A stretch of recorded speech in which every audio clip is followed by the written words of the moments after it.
Energy taxation is an issue that affects everyone, member states, businesses, as well as citizens. This morning the Commission adopted a proposal that will ensure that energy products are taxed in a smarter way in Europe.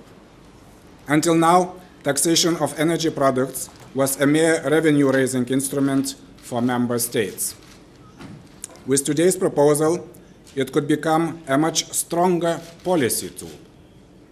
I believe energy taxation could help member states and the EU as a whole to reach the energy and climate change targets while ensuring that the single market functions properly.